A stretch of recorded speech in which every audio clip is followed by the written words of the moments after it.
Kamusta na nga po mga master at sa bidyong ito ay atin ang ipagpapatuloy na gisahin ang chapter 81 at 82 sa manhwa series ng Ranker's Return. Kaya't atin na nga pong agarang umpisahan.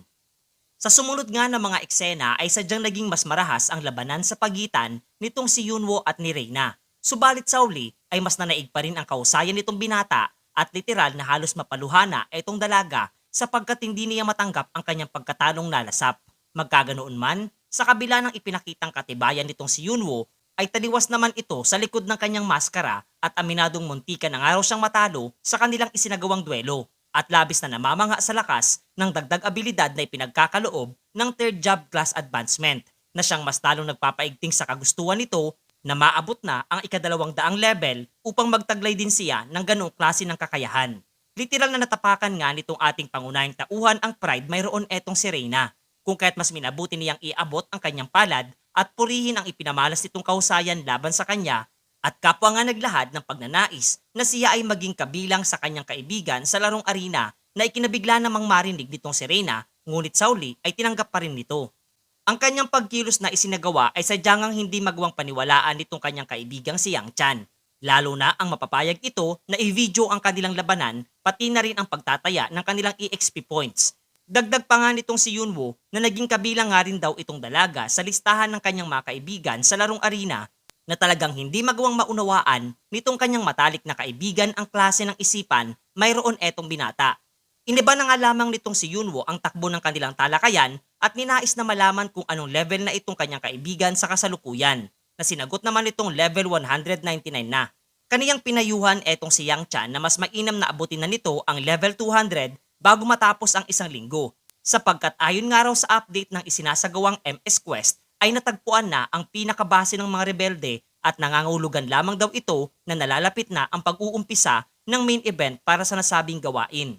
Matapos noon ay minabuti nga nitong binata na muli nang bumalik sa laro nitong arena at atin siyang masisilayan na nasa harapan nitong archmage na si Serped na naguguluhang nagtanong kung ano ang pakay nitong disipulo ng kabalyerong si Lebron sa nasabing lugar.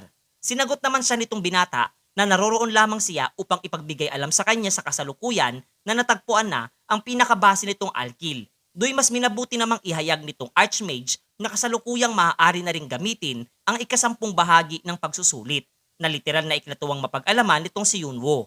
At kapwa agad na ninais na itong subukan. Alam nga nitong si Serped na mangyayari ang ganitong klase ng senaryo kung kahit hindi na siya nagpahayag pa ng anumang pagtutol. Subalit ipinaliwanag nga niya at nagbigay ng isang babala na bagamat nagawa nitong binata na mabilis na matapos ang siyam na bahagi ng pagsusulit, ay nakatitiyak naman siyang ibang usapan na nga daw ang ikasampung bahagi nito. Subalit kahit na ganoon ang naging payag nitong Archmage, ay hindi naman nabahala itong ating pangunahing tauhan, sapagkat iyon nga daw ang klase ng pagsubok na kanyang pinakahinahangad.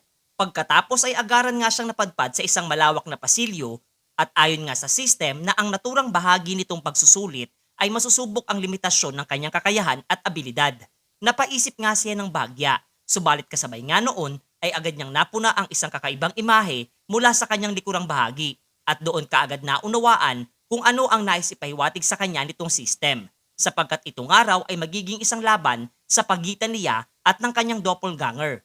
Napangiti nga siya sa kanyang napag-alaman, lalo na ang isang doppelganger na nilikha nitong system ay lubos na nahahawig sa kakayahan at abilidad na ibinabatay sa orihinal naman na laro. Gayun din, hindi nga raw ito madaling maaapektuhan ng emosyon na mas lalong nagpapahirap sa labanan. Subalit mayroon pa rin nga daw pangontra sa ganitong klase ng nilikha ng system. Sapagkat kung makakakuha nga raw ng isang unique item na hindi madaling makopya, ay maaari itong gamitin ng manlalaro upang makalamang sa kanyang kopya. Do'y kanya ngang mas minabuting isamon etong alaga niyang si Tangi sapagkat alam nga nitong si Yunwo na isang natatangi etong kanyang alaga sa larong arena.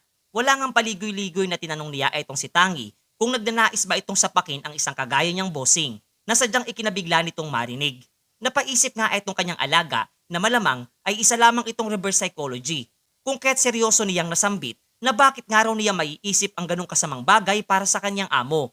Ngunit ang paraan nga nito ng pagsagot ay agaran namang nabasa nitong binata. Kasabay ng paglalahad na plano nga daw kasi sana niyang pagbigyan ito ng pagkakataon na kutusan siya ng hindi gumaganti. Nang marinig nga ito ni Tangi ay agaran siyang kumilos at sinipa ng sunod-sunod etong kanyang bossing na kapwa naman mabilis siyang pinahinto. At isinaad na hindi siya ang mismong nais niyang kutusan bagkus etong individual na nahahawig sa kaniya na nasa kanilang harapan. Masaya ngang nawika nitong kanyang alaga na bagamat hindi mismo etong kanyang hangal na bossing ang kanyang pahihirapan ay sapat na ito buwat ng para ring siya ang kanyang makakaharap na bagyang hindi naman ito nagustuhang marinig. Kasabay ng paghahanda niya na labanan ang doppelganger nitong binata. Tinanggap nga rin nitong nasabing individual ang hamon para sa kanya. Kasabay ng kapapagsasaad nitong si Tangi na kanya di umanong gagawing isang punching bag etong kopya ng kanyang bossing. Agaran nga siya nag-transform gamit ang kanyang skill na giantization at gumawa ng isang pag-atake na madali din lamang nadepensahan itong doppelganger ni Yunwo. Likas na nagpapamalas ito ng kahusayan katulad ng orihinal, habang etong alaga ng ating pangunahing tauhan ay patuloy lamang sa pagsasaad ng masamang intensyon para dito na bagyang nakaapekto sa isipan nitong kanyang bossing. Pasimple nga niyang isinaad na harinawa ay maunawaan nitong si Tangi ang klase ng nakakatakot niyang lakas kahit simpleng pasilip mula dito sa kanyang kopya. Ginamit na nga nito ang singsing na nagkakaloob ng karagdagang lakas na siyang naging rason upang magawang patalsikin nito ang matatalim na kuko nitong oso, kasabay ng pagpapakawala ng kanyang pag-atake na direktang tumama sa katawan nitong si Tangi at lubos nga nitong ininda. Tumalsik nga ito papalayo sa lapag at muling bumalik na sa original niyang estado. Natanong pa nga siya ng kanyang bossing buhat nang hindi ba't nawikan nitong kaniya nga daw bubugbugin etong kamukha niya na sinagot naman nitong hindi niya inaasahang gaganti nga daw ito ng pag-atake. Takot nga itong nagkubli mula sa likurang bahagi nitong si Yunwo at nawikan na lamang na pagkakalooban niya itong kanyang bossing ng karagdagang buff na ikinatawa nitong marinig. Napagpasyahan na nga niyang siya mismo na ang haharap sa kanyang doppelganger at kapwa ang dalawang ito ay binati ang isa't isa gamit ang kanilang matatalim na sandata. Walang sino man sa kanila ang nagnanais na magbigay ng kalamangan, ngulit ilang sandali pa nga ang lumipas at sadyang nagsimula ng pumanig dito kay Yunwo ang kanilang sagupaan. Kasabay ng paglalahad na kung isa nga daw niya siyang kopya ay tiyak na alam nga daw nito ang kanyang kaparaanan habang etong si Tangi ay pasimpleng nagkakaloob dito sa binata ng karagdagang buff at nakangiti pa nga nitong nawika na siya ang tipo ng manlalarong hindi nga raw lumalaban ng patas mga master. Di hamak nga na naging mas agresibo ang mga pag-ataking pinapakawalan nitong si Yunwo para sa kanyang doppelganger na wala ngang ibang iniisip kundi siya ay talunin at tuluyang ariin ang kanyang tunay na pagkatao. Subalit sadyang napakahusay niyang manginis nitong binata kung kaya't mas lalo lamang umigting ang kagustuhan nitong tapusin etong ating pangunahing tauhan na patuloy na gumagawa ng pang-aasar sa kanyang kopya. Nasadya namang tumatalab na dito mula sa ekspresyon nitong ipinapakita. Paniniwala nga nito na siya ay nalikha batay sa rurok ng kakayahan nitong binata at walang anumang pag-aalinlangan sa aksyong isinasagawa, kasabay ng pag-atake mula sa likuran nitong bahagi. Subalit napakadali din lamang itong nabasa ng ating pangunahing tauhan at muling sinabayan ang malalakas na palitan ng kanilang mga sandata. Maya-maya pa ay napunangan nitong kopya ni Yunwo na napawalang bisa na ng tuluyan ang buff na una niyang ginamit laban dito kay Tangi, na siyang nagbunsod upang mapaatras mula sa atake para sa kanya. Kampante na nga itong binata na siyang magwawagi, hanggang sa kanyang masilayang gumawa ito ng kakaibang aksyon at muling gumawa ng pag-atake na hindi patungo sa kanya, bagkus para dito sa kisame ng pasilyong kanilang kinaroroonan, na agad namang nawasak mula sa isang magic explosion. Hindi naman nabahala etong si Yunwo, bagkus napahanga sapagkat sadyang tinataglay nga daw nitong kanyang kopya ang klase ng kaparaanan sa pakikipaglaban mayroon siya. Ginamit nga nitong cover ang mga naglalaglagang bahagi ng kisame upang maikubli ang kanyang presensya at kasabay na matagumpay na nakalapit sa harapan nitong binata at planong tuluyan na siyang tapusin. Sa mga uling sandali ay napansin nga ito ni Yunwo at agad na nakaiwas sa tiyak na kamatayan. Naguguluhan nga etong kanyang doppelganger sa klase ng ekspresyon niyang ipinapakita. Pinagtawanan lamang siya nitong ating pangunahing tauhan sapagkat wag nga raw umasa etong kanyang kopya na sa ganong kaparaanan ay magagawa siyang matalo. Kumilos na nga rin siya at gumanti ng pag-ataking gamit ang magic explosion at bash na agad nagdulot dito ng pinsala sa iba't ibang bahagi ng kanyang katawan na talagang lubos nitong ininda at siyang naging rason upang ito ay tuluyang bumagsak sa lapag. Ang kaniyang tagumpay ay kinilala na nga rin ng system, habang eto namang si Tangi ay napapaisip na nga na sadyang nasa ibang antas ang lakas na tinataglay nitong kanyang hangal na bossing. Doy kapay pinagkaloob na nga sa kanya ng system ang mga pabuya mula sa kanyang pagkapanalo. Kabilang na dito ang isang panibagong singsing na nagkakaloob ng karagdagang 100% sa lahat ng stats niyang tinataglay na talagang mas lalong nagpangiti dito sa binata.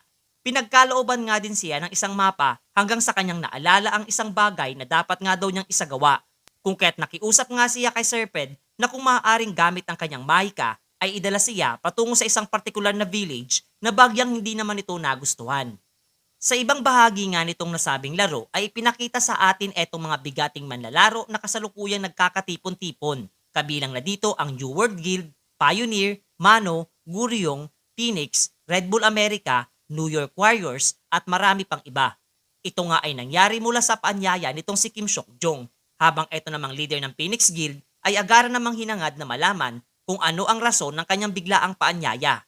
Sinagot naman siya nitong si Kang Jung-gu na itong araw ay nangyari sapagkat alam nilang ang bawat guild na naroroon ay kapwa naghahangad na wasakin ang puwersa ng rebelyon na siyang bahagi ng kasalukuyang isinasagawa nilang MS Quest. Sa ngayon nga raw, ang Red Bull America at New York Warriors ay nagawa ng matukoy ang lokasyon ng pinakakuta nitong mga rebelde. Kaya't kanilang gagawin etong pagpupulong kung papaano maisasaayos ang iba't ibang usapin sa pagitan ng mga naglalakihang puwersa na mangunguna sa isasagawang main scenario quest.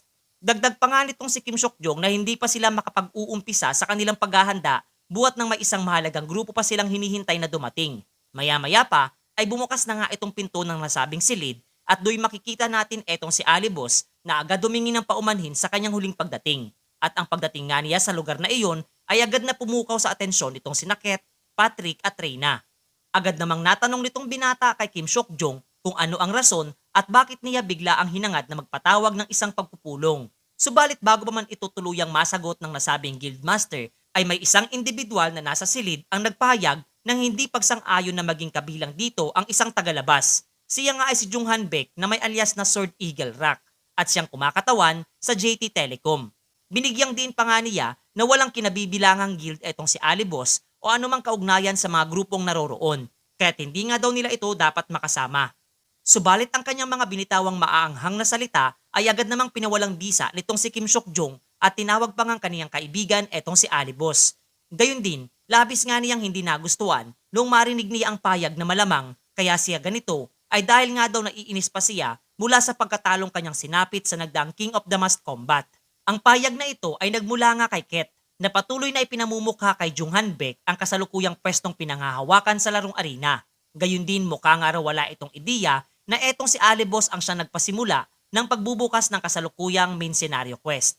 Nadidismaya nga sila sapagkat isang bagito lamang sa laro ang ipinadala ng JT Telecom para sa ganitong mahalagang pagpupulong na sadyang mas lalong naglagay kay Jung Han Baek sa kayayang sitwasyon at nagmimistulang wala siyang silbi sa loob nitong silid. Napangiti naman etong ating pangunahing tauhan sa mga nangyayari at pakunwaring ang pinento ang lahat sa hindi magandang pagtrato para dito kay Mr. Sword Eagle Rock.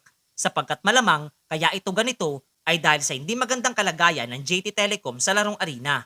Kaya't mas makabubuting kanila na nga lamang daw unawain itong napapahiyang manlalaro. Mas minabuti naman itong si Kang Jung-gu na umpisahan na ang kanilang pag-uusap at sinimulang ilahad ang ilang impormasyong kanilang nakalap mula sa kanilang mga scouts. Aniya, ayon nga daw sa mga ito ay kasalukuyang magbabago ang paraan ng pagkakaloob ng system ng mga pabuya at ngayon nga daw ay ibabatay ito sa magiging kontribusyon ng mga manlalaro sa kasalukuyang main scenario quest na ikinabiglang mapag-alaman nitong sina Patrick at Ket.